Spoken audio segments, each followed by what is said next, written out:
Uncle's Cat. Antibiotics. I'm going to do a 3-day series on antibiotics. Cheating a little bit. Days 2 and 3, which will follow today, are actually going to use old video and old PowerPoints that I have re-edited and added soundtrack to in cases, so you'll actually get a good sensation of what to do. So if you're going to use pet antibiotics, or preferably human antibiotics, without a medical prescription, without a doctor, you shouldn't. It's not safe. If you're going to do that anyway in grid down, then I think it's a good idea if you know what you're doing and you know the 4 main categories of way of looking at it, which is broad spectrum and narrow spectrum. Pretty much always you need to go for broad spectrum antibiotics, and gram negative versus gram positive antibiotics. So I'm going to explain all that, but not in great detail. And if you watch the video series, all 3 of them, and take notes on a piece of paper, and I think you should be able to, at least at that point, have more of an ability to actually buy the appropriate antibiotics for what you feel are problems for you and your family in where you live in grid down, and how you'd actually use them.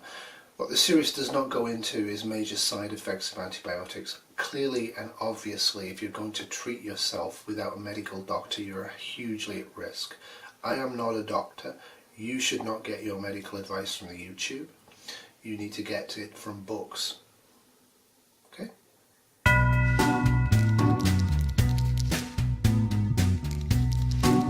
So I actually finally went and broke and bought fish antibiotics.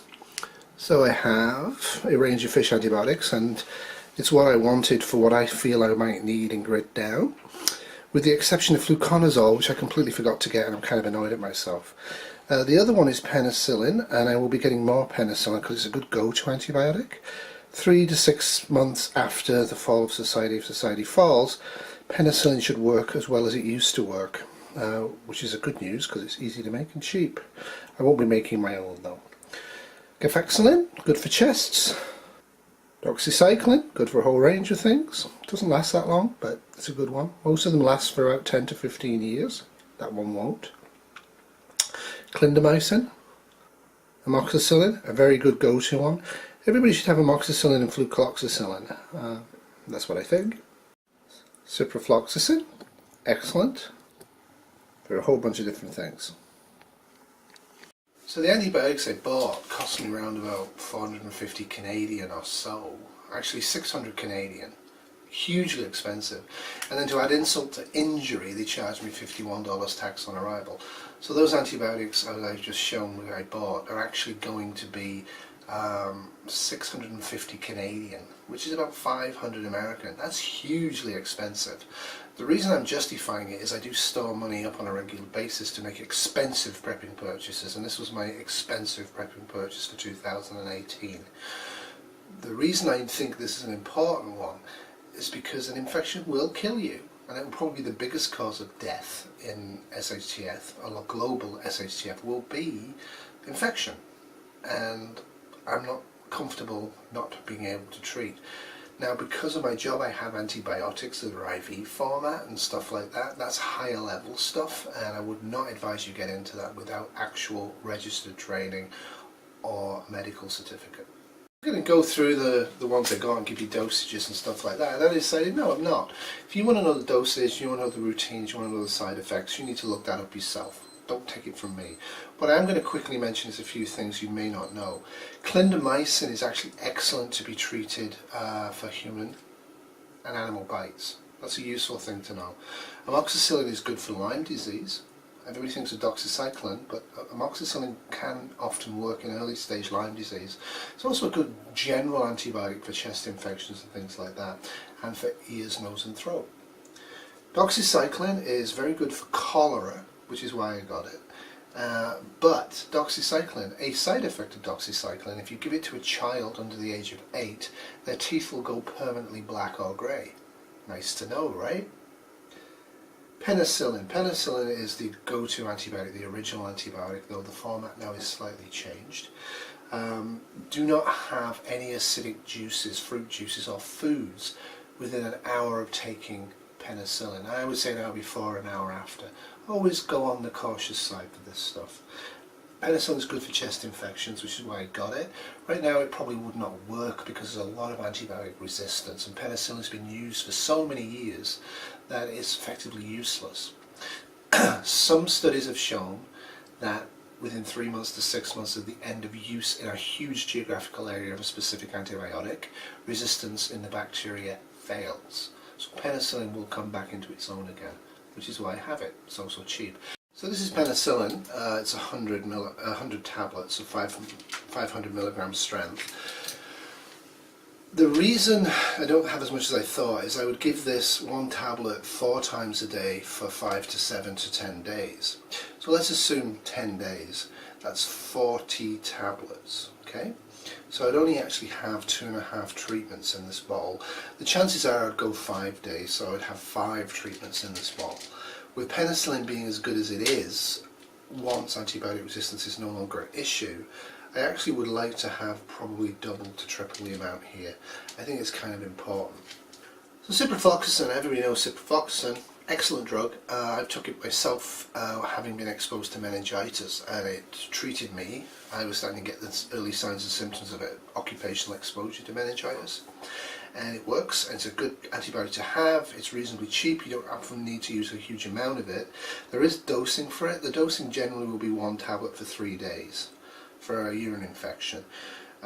If you have anthrax, you'll probably take 2 tablets, 1 tablet twice a day for probably 10 to 21 days. Again, we focus as preppers on things like anthrax, but unless you work for the government, you're probably not going to be exposed to anthrax. What you're going to be exposed to is cholera, E. coli infections in water, salmonella, and possibly botulism. They're the ones you really should be taking straightforwardly seriously. Tetracyclines expire, and when they expire, take the tetracycline expiration seriously. Most of the others, if stored in a cool, dry, well climate controlled dark space, will last 85% efficiency or more over a 10-year period after expiry. So expensive they are, but they're worth getting. The other thing is that you would always treat a gram-negative infection first, so you need to know which antibiotics are gram-negative. Now, all of the ones I've got claim to be gram-negative, and they also claim to have gram-positive effects as well. That's sort of true, but as you'll see from slides that I'm putting up, and also when you study it, some of them are much more gram-negative than gram-positive, and some of them are much more gram-positive than gram-negative. Don't expect the product information that comes with fish antibiotics to actually be specific enough for you to use them, diagnose why you're using them, and treat appropriately.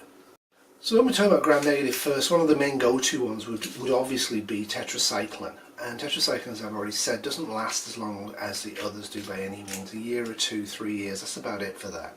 One of the ones you might want to get as backup for gram-negative is streptomycin.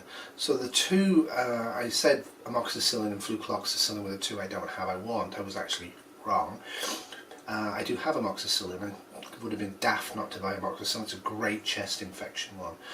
The 2 that I need to get are flucloxacillin and streptomycin. Streptomycin specifically because it's actually really good for gram-negatives. Now in the current time, it's probably not going to work that well because of antibiotic resistance, but as I said about penicillin, what was old and no longer functional will become new and will be functional.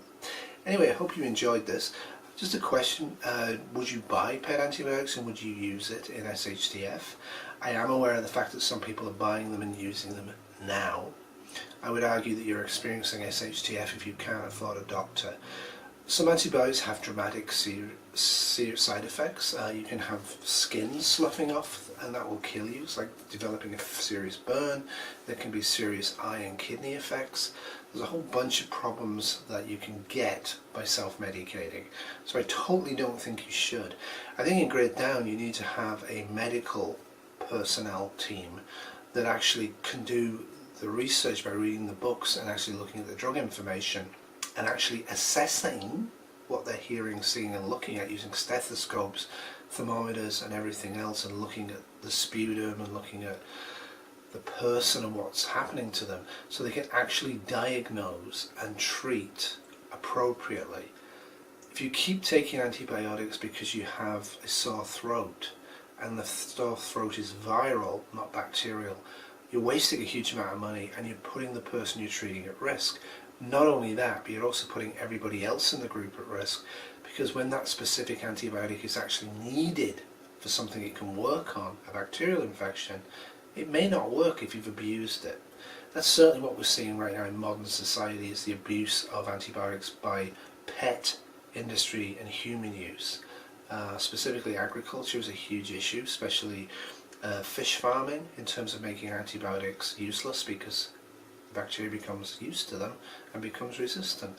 But like I said, the good news is 3 months to 6 months to a year after the end of society, those useless antibiotics will actually become effective again at harming bacteria.